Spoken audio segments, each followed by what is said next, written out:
From all indications, this looked like a highly colorful event from the beginning.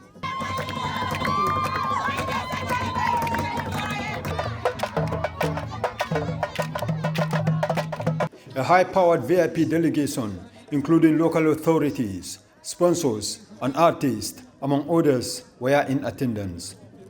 Among the rare faces at this ground were the Inspector General of Police, Sidi Mukhtar Toure, and the Chief, Usman Toure, who were welcomed by the Jabang Alcalo, Jibril Koli.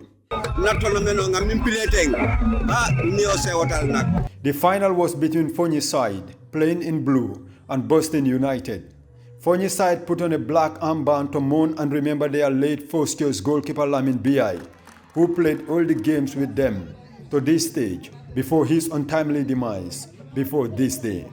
From all indications, Foni Side, who were already knockout champions going into this game, were not merely fighting to complete a double, but they were playing to remember their late goalkeeper in the best possible way on the pitch.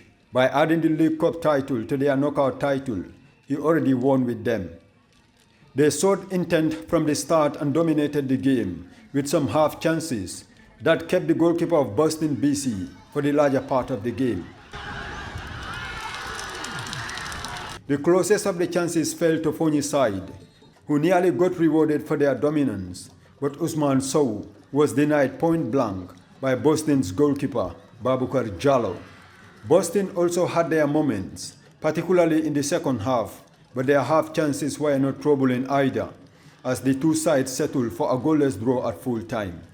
The next option became the lottery on the pitch, penalties. Foni Side squandered twice during the shootout, but that was still better than Boston, who missed their first two kicks and their sixth kick to earn Foni Side a 4-3 victory on penalties. Last year we won, this year the same thing we won.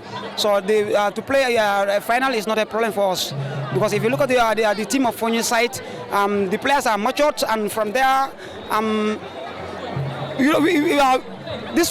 to play this final is not our problem. I know it. To me, it was a very fine game. The first half we didn't play technically, but then as you can see in the second half, when we made some substitution, the game was somehow good.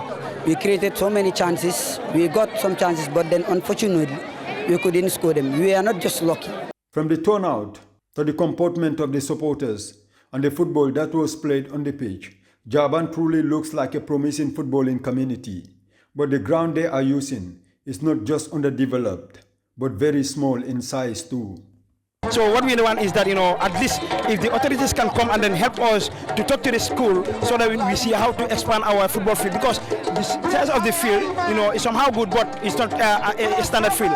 Because if you look at this, since they construct this route here, it's just a part of the field. So that's why we are not able to get have a standard field at the moment.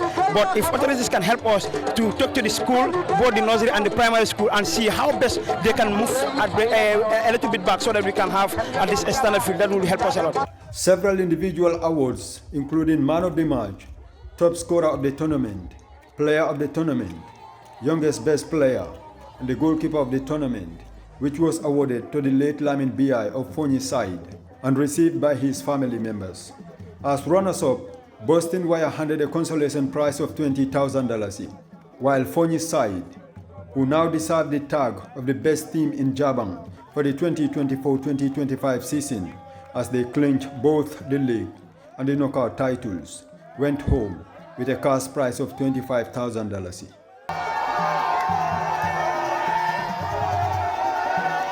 Farmer Abaji, GRTS News.